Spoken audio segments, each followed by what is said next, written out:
주시는 말씀 미가서 5장 1절에서 6절 말씀입니다. 미가서 5장 1절에서 6절 말씀입니다. 구약 1294페이지 정도 될 것 같습니다.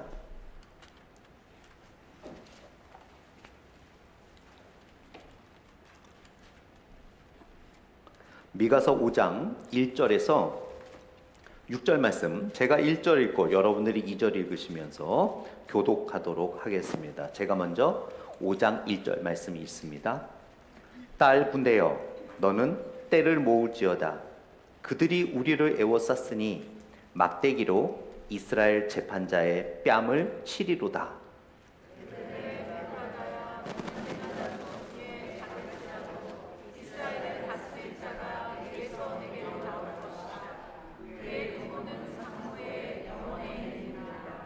그러므로 여인이 해산하기까지 그들을 붙여두시겠고 그 후에는 그의 형제가 가운데에 남은 자가 이스라엘 자손에게로 돌아오리니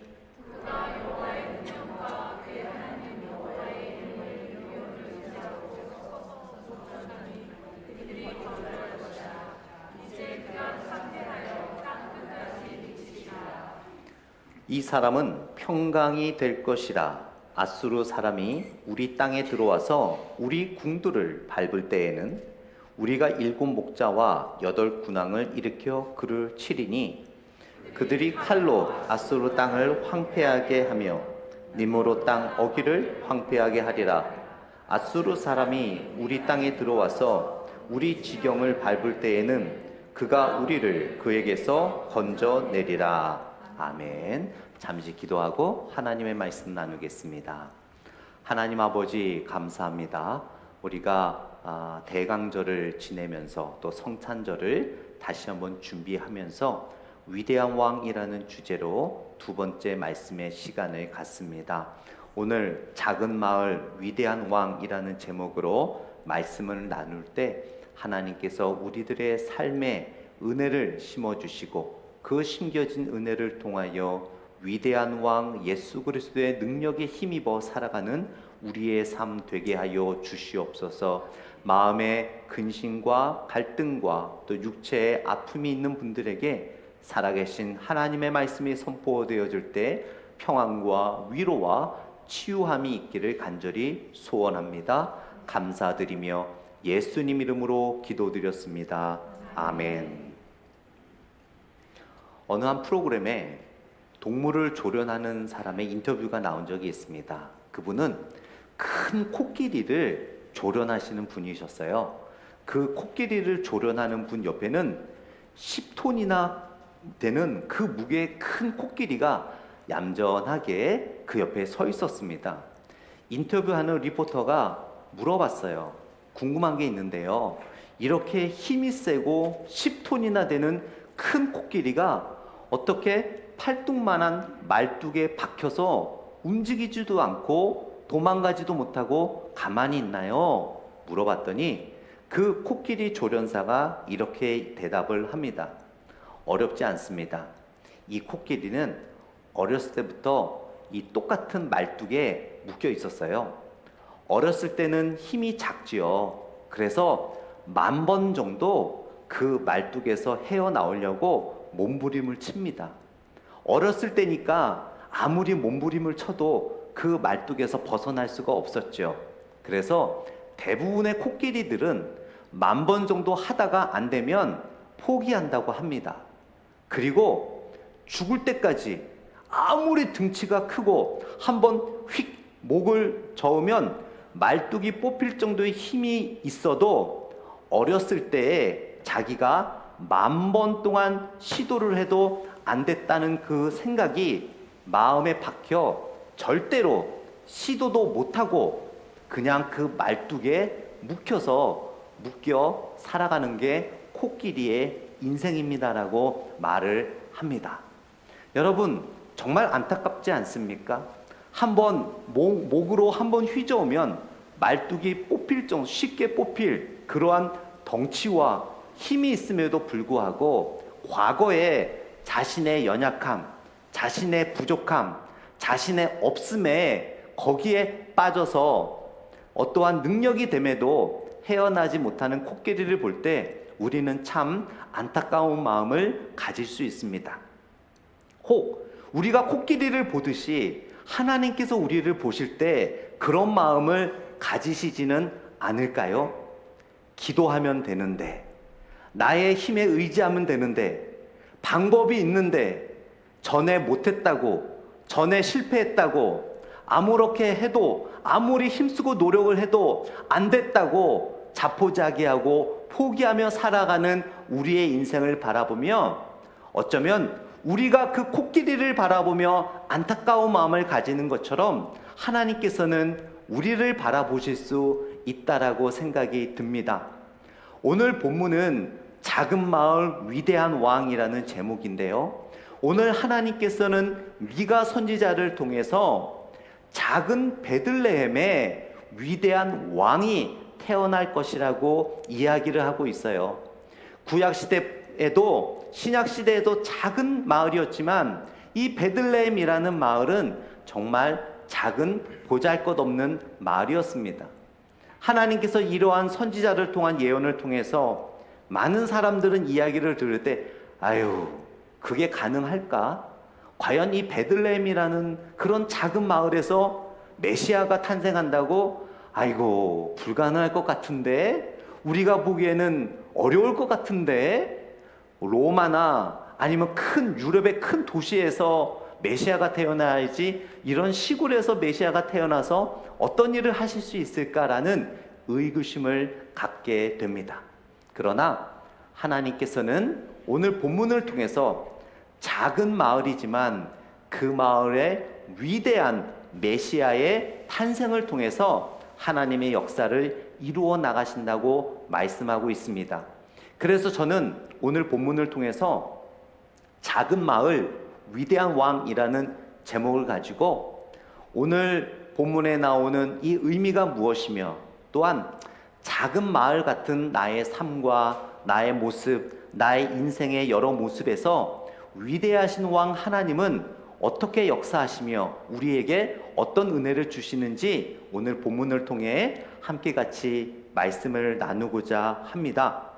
첫 번째로 작은 마을 위대하신 왕은 무기력함과 좌절을 극복하시는 왕이었습니다.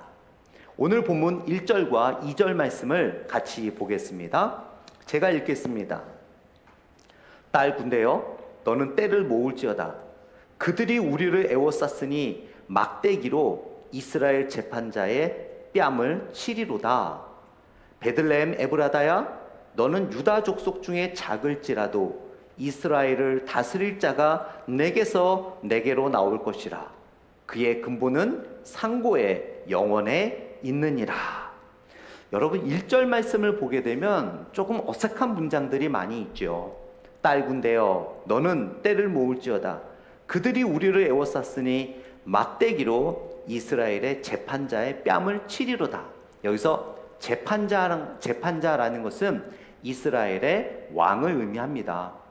이 당시에 왕은요, 왕의 일만 하는 것이 아니라 저지, 그 심판하고 재판하는 일도 왕의 역할이었습니다. 그래서 여기서 말하는 재판자라는 것은 왕을 의미하는데요. 왕이 뺨을 맞는다라는 거죠. 이것은 정말 한 나라의 임금, 왕이 뺨을 맞는다는 것은 너무나 큰 수치의 모습입니다. 많은 구약 학자들은 이것이 시드기야 왕의 모습일 것이다 라고 말씀하는 분들도 있고, 또 우리가 성경을 통해 아시다시피 작은 마을 베들레헴에서 태어난 위대하신 왕 예수 그리스도께서 십자가에 못 박혀 돌아가시기 전에 고난당하신 모습을 의미한다라고 이야기를 합니다. 지금 이 미가 선지자가요, 이 말씀을 선포하실 때의 입장을 우리는 잘 이해해 볼 필요가 있어요. 지금 이 미가 선지자가 이 말씀을 선포할 때 북이스라엘 백성들은요, 아수르라는 그러한 이방 나라에게 거의 점령당하는 상황이었고, 남유다라는 하나님의 백성들도 결코 안전이 보장이 안 된 그런 상황이었습니다.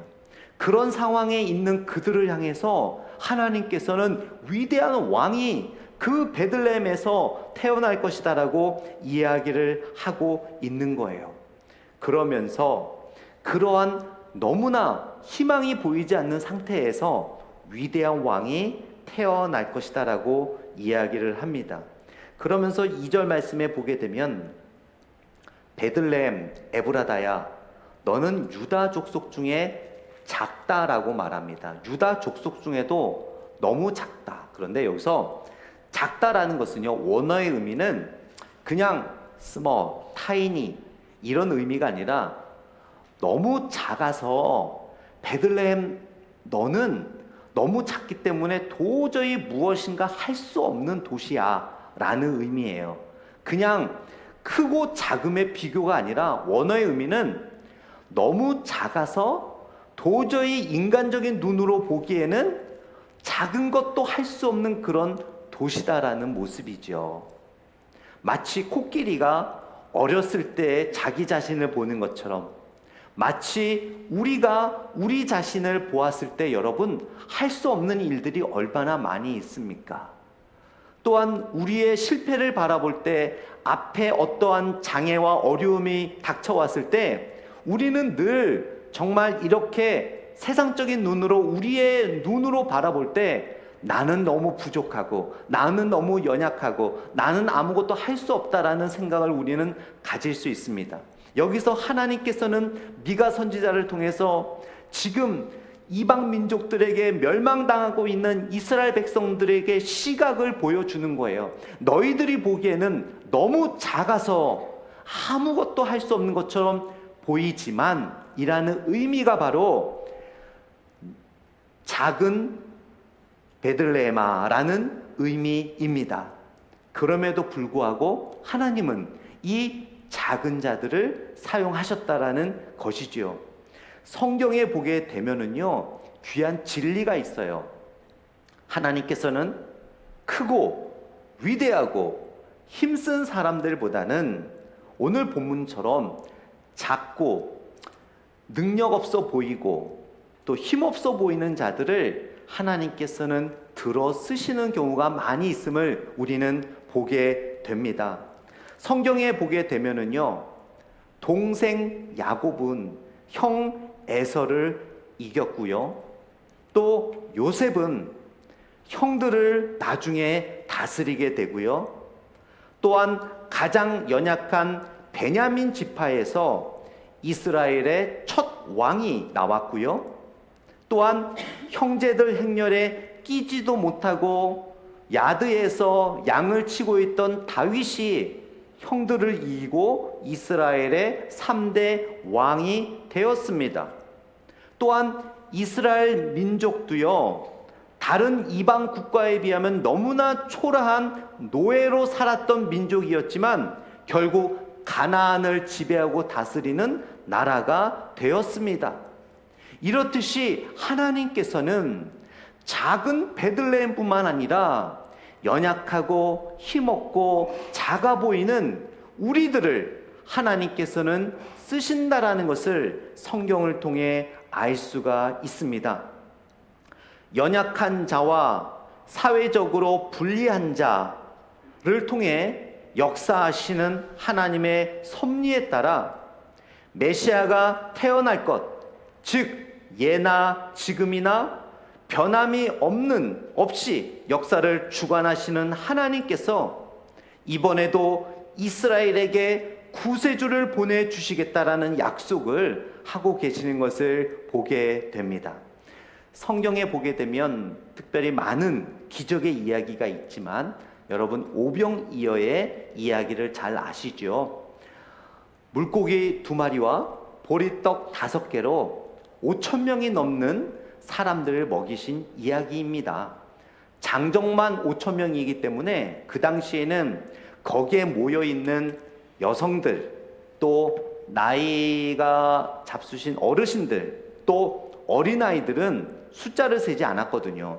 장정만 남자들만 5,000명이니까 여성들, 어르신들, 어린아이들까지 하면 좋기 10,000명은 넘었을 수도 있습니다. 그러나 일단 성경은 장정 5,000명이라고 하니까 우리가 5,000명으로 이해를 하지요. 그런데 이 오병이어 물고기 5마리와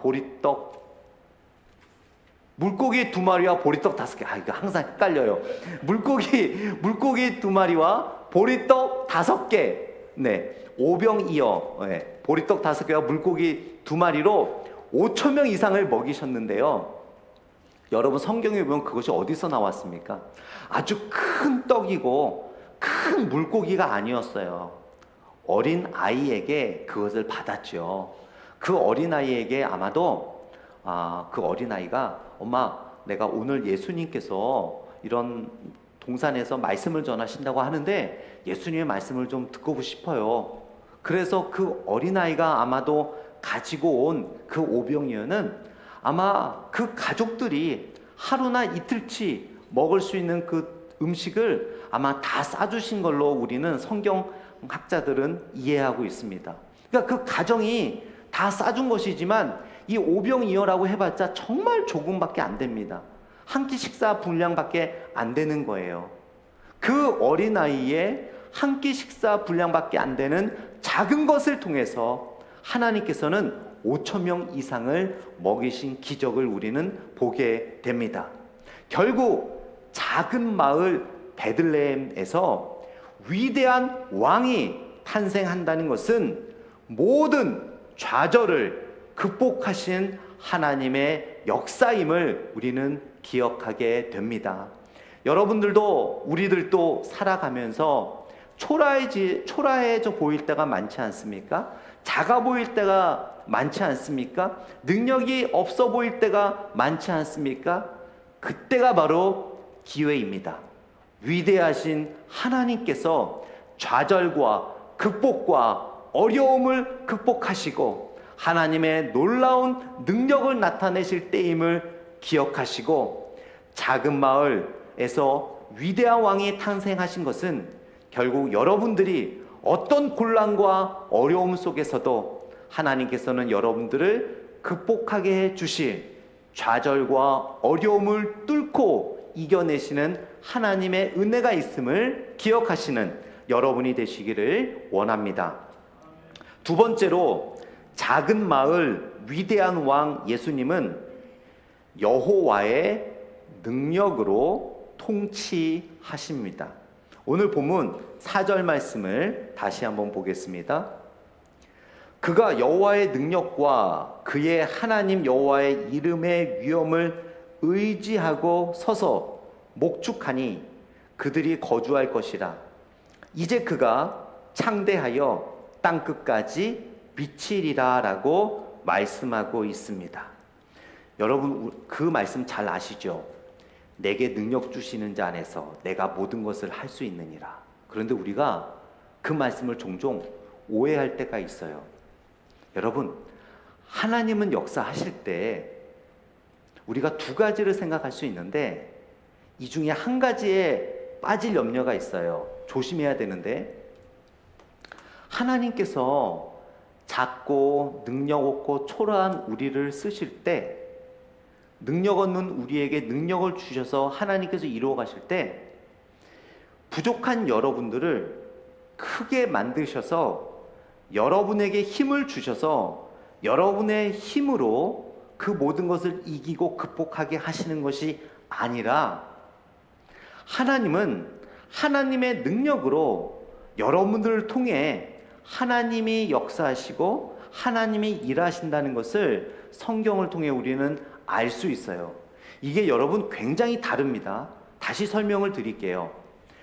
힘없고 능력 없고 초라한 내가 기도함으로 말미암아 하나님께서 나를 능력 있고 힘 있고 강하게 만들어 주셔서 능력 있고 힘 있게 되어진 내가 그 일을 하는 것이 아니라, 여전히 나는 작고 초라하고 능력이 없지만 하나님이 작고 초라한 나를 통하여 역사하신다는 것이 성경의 진리라는 거예요. 언제 우리가 교만에 빠지는 줄 아십니까? 우리가 기도하고 우리가 간절히 하나님 앞에 무릎 꿇고 해서 그 일이 이루어지잖아요. 하나님께서 나에게 능력을 주시고 힘이 되어 주셔서 내가 이만큼 능력이 있어지고 내가 그만큼 그만한 일들을 해결할 자격이 되었다고 생각하는 순간 우리는 교만하게 되는 거예요. 그러나 진정한 말씀의 진리는 우리가 변하는 게 아닙니다. 우리가 똑똑해지는 게 아니고 우리가 강해지는 게 아니고 우리가 능력 있어지는 게 아니고 우리는 여전히 세상에 먼지보다 못한 존재들이에요. 우리는 여전히 아무것도 할 수 없는 존재들입니다. 그러나 여호와 하나님께서 저와 여러분들을 통해서 하나님의 능력을 나타내시는 것이 바로 성경의 진리예요. 힘들고 어렵고 부족할 때마다 하나님 앞에 무릎 꿇고 기도합니다. 하나님 이것만 응답해 주세요. 이것만 고쳐 주세요. 이것만 해결해 주세요. 하나님께서 여전히 부족하고 힘없고 지혜 없고 아무것도 모르는 우리를 통하여 하나님이 하시면 우리는 어느 순간 하나님이 나를 그렇게 만들어 주셔서 내가 한 것으로 우리는 착각하게 됩니다. 그것이 바로 교만이에요. 오늘 본문에 보게 되면 여러분 4절을 다시 보게 되면 그가 여호와의 능력과 그의 하나님 여호와의 이름의 위엄을 의지하고 서서, 여기서 여호와의 능력과 그의 이름을 의지한다는 것은 하나님의 힘, 하나님의 능력이 예수님을 통하여 이루셨다라는 것을 우리는 보게 됩니다. 그래서 요한복음 14장 10절 말씀에 예수님도 이렇게 말씀하셨어요. 내가 아버지 안에 거하고 아버지는 내 안에 계신 것을 내가 믿지 아니하느냐? 내가 너희에게 이르는 말을 스스로 하는 것이 아니라 아버지께서 내 안에 계셔서 그의 일을 하시는 것이라. 이것을 미가서 5장 4절을 통해 말씀하셨고, 예수님은 어떤 기적을 베풀던 어떤 능력의 말씀을 전하던 그것은 예수님이 하는 것이 아니라 예수님 안에 계시는 하나님의 능력의 행하심을 예수님은 그것을 늘 마음에 품고 계셨습니다. 그랬기 때문에 예수님은 어느 순간이든 무엇을 결정하든 교만하지 않고 늘 하나님께 의지할 수 있었습니다. 여러분, 우리는 어떻게 지금 믿고 신앙생활을 하고 있습니까? 우리가 이루어낸 비즈니스, 우리의 직장, 우리의 물질, 우리의 자녀들, 우리의 모든 것, 연약한 우리를 하나님이 그만큼 할 수 있도록 만들어 주셔서 우리 자신의 힘으로 했다고 생각하십니까? 아니면 여전히 나는 벌레만도 못한 존재이지만 하나님께서 나를 사용하셔서 하나님의 능력으로 이루어 가신다고 믿고 계십니까? 그렇게 믿는다면 여러분, 우리는 교만해질 수가 없는 거예요. 그렇게 믿는다면 어느 무엇도, 어느 권력도, 어느 물질도, 내가 가지고 있는 어느 무엇도 내 것이라 생각할 수 없습니다. 왜냐하면 하나님이 하신 것이기 때문에. 나는 여전히 지금도 부족하기 때문에 하나님이 그 힘을 거두어 주시면 언제 나는 몰락하게 될 줄 모르기 때문에 늘 겸손한 자는 하나님의 능력을 의지할 수밖에 없는 거예요. 목회자들도 마찬가지입니다, 여러분. 목회자들이 언제 교만해지는 줄 아세요? 본인이 목회 잘하는 줄 알 때, 본인이 설교 잘하는 줄 알 때, 본인이 제자 양육 잘하는 줄 알 때, 본인이 성도들을 잘 리더하는 줄 알 때, 본인이 전도 잘하는 줄 알 때 목회자가 교만에 빠지게 되는 거예요. 하나님이 부족한 목회자를 쓰시고 하나님이 부족한 목회자들을 통해 하나님의 일을 하시는 것을 잊어버릴 때 목회자도 교만해지는 것뿐만 아니라 교회도 교만해질 수 있고 성도들도 교만해질 수 있는 것입니다. 여러분이 운영하는 비즈니스, 여러분이 다니시는 직장, 여러분이 갖고 있는 세이빙 어카운트의 모든 머니들, 그거 다 하나님께서 이루어지심을 믿고 살아갈 때 우리는 더욱 하나님의 능력을 경험하게 될 줄 믿습니다. 우리를 강하게 만드신 하나님이 아니라 여전히 연약하지만 우리를 사랑하시는 하나님의 능력, 그 능력이 바로 작은 마을에서 태어나신 위대하신 왕이신 예수 그리스도의 믿음의 모습이었습니다. 그러한 마음을 우리가 품고 살아갈 때 위대하신 왕의 능력을 경험하는 우리의 삶이 될 줄 믿습니다. 마지막 세 번째로, 작은 마을 위대하신 왕은 평강의 왕이십니다. 오늘 본문 5절 말씀을 다시 한번 보겠습니다. 이 사람은 평강이 될 것이라. 앗수르 사람이 우리 땅에 들어와서 우리 궁두를 밟을 때에는 우리가 7 목자와 8 군왕을 일으켜 그를 치리니. 지금 이 이스라엘 백성들의 상황은요, 여러분, 평화의 평자도 기대할 수 없는 절망적인 상황이었어요. 자신들의 함께 같은 민족이었던 북이스라엘이 앗수르에 의해 멸망당하고, 남유다도 이제 곧 멸망당할 그 한치 앞을 내다볼 수 없는 절망적인 상황에서 작은 마을에서 태어난 위대한 왕은 평화가 될 것이라고 이야기하고 있습니다. 이 미가 시대를 살아가고 있던 이스라엘 사람들은 너무나 고통스러운 삶이었습니다.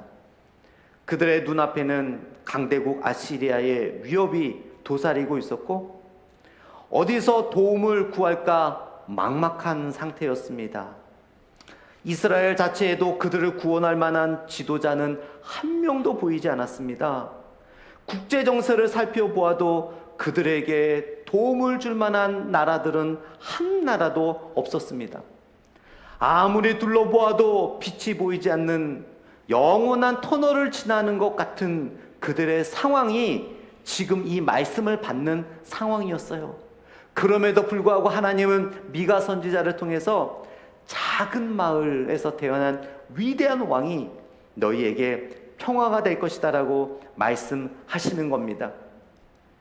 이스라엘은 한 번도 아시리와 같은 강대국을 싸워 이긴 적이 없었어요. 만약에 전에 이런 강대국을 싸워 이긴 적이 있었다면, 아하, 지금은 절망적이지만 과거에 우리가 이긴 적이 있지, 뭔가 이길 수 있을 거야라는 생각을 해볼 수 있었겠지만, 매번 이방 나라들의 침입을 당할 때마다 고통과 어려움을 당했던 그런 이스라엘이었고, 앗수르와 같은 세계를 점령한 나라에게 이겨본 적이 없는 그러한 이스라엘 백성들이었습니다.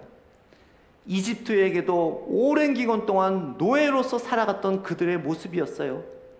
그러한 곳에서 하나님께서는 말씀하시는 거예요. 작은 마을에서 태어난 위대한 왕이 너희들에게 반드시 영원한 평화를 이루어 주실 것이다. 자신들의 생존만을 위하여 방어하기에 급급한 삶을 살았습니다.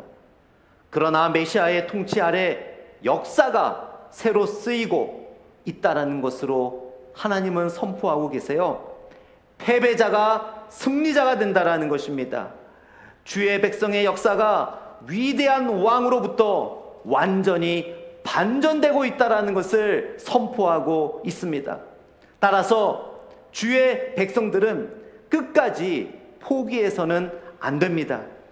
우리의 하나님은 완전한 하나님이시며 작은 여러분들에게 위대한 능력을 이루실 분이 바로 하나님이시기 때문입니다. 따라서 여기서 말하는 작은 마을의 위대하신 왕이 평강의 왕이 될 거라는 것은 바로 반전의 왕이 될 것이라는 그러한 의미로 주시는 것입니다. 여러분, 작은 여러분들 가운데, 작은 여러분들의 삶 속에서 위대한 하나님은 반전의 하나님임을 기억하시기 바랍니다. 말씀을 맺도록 하겠습니다. 작은 마을 위대한 왕, 작은 베들레헴에서 태어나신 위대하신 하나님은 바로 무기력함과 좌절을 극복하시는 왕이십니다.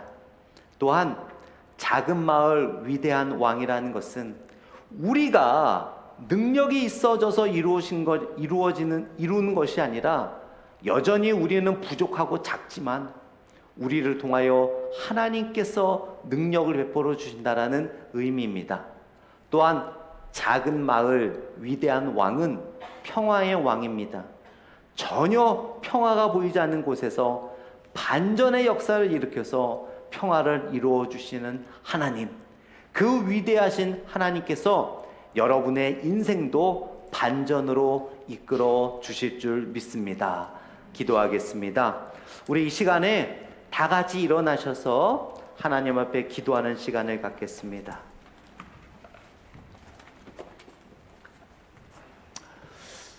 이 시간 여러분에게 예수님은 어떠한 예수님이십니까? 그저 멀리 있는 하나님의 아들이십니까? 아니면 부족하고 연약하고 작은 여러분들을 통하여 하나님의 능력을 통하여 하나님의 일을 이루시는 위대한 왕이십니까? 여러분, 하나님께서는 세상을 변화시킬 때 내 삶의 주변을 변화시키는 것은 나의 위대함도 나의 능력이 아니라 연약한 나를 통해 일하시는 하나님의 능력임을 우리가 기억하고, 하나님은 여러분의 삶의 곳곳을 변화시킬 때 여러분을 위대하게 하셔서 변화시키는 것이 아니라 여전히 부족한 여러분들을 통해 하나님의 능력과 역사를 통해 변화시키는 분이십니다. 그러한 것을 경험하기 위해선 여러분, 우리의 모든 삶의 곳곳을 하나님 앞에 내어드리고 하나님을 나의 위대한 왕으로 모실 때 하나님께서 나의 삶의 곳곳에 하나님의 능력을 베풀어 주실 줄 믿습니다. 이 시간 우리가 기도할 때 여러분, 정말 나는 저 멀리 있는 분으로 예수님을 나의 왕으로 모시고 있지는 않는지, 아니면 진정 나의 삶의 모든 곳곳에 주인으로 모시고 있는지 한번 되돌아보며 이 시간에 주님, 나의 모든 삶을 주님께 내어드립니다. 나의 왕이 되셔서 위대한 능력으로 위대한 삶의 반전을 일으켜 주옵소서. 이 시간에 같이 함께 기도하겠습니다. 하나님 아버지, 이 시간에 우리가 고백하며 나아갑니다. 하나님께서 우리의 위대한 왕이 되어 주시기를 원합니다. 그러기 위해서는 우리가 모든 것을 내어드려야 합니다. 하나님께서 우리를 붙잡아주시고 아버지, 우리의 삶의 곳곳에 하나님이 위대한 왕이 되어 주셔서 하나님의 능력을 경험하는 우리 모습 되게 하여 주시옵소서. 아버지 하나님, 내가 뛰어난 것이 아닙니다. 내가 위대한 것이 아닙니다. 내가 능력이 있는 것이 아니라 작은 나를 하나님께서 사용해 주신다는 것을 깨닫게 하여 주시고 나의 모든 것을 하나님께 내어드리고 놀라운 하나님의 능력을 경험하게 하여 주옵소서. 아버지 하나님, 이 작은 마을에 태어나신 위대한 왕, 작은 나를 통하여 위대한 능력을 경험하게 하여 주시옵소서. 우리 교회를 통하여 위대한 능력의 하나님이 드러나게 하여 주시고 우리 성도들을 통하여 위대한 하나님의 능력이 드러나게 하여 주시옵소서. 이 모든 말씀 예수님 이름으로 기도드렸습니다. 아멘.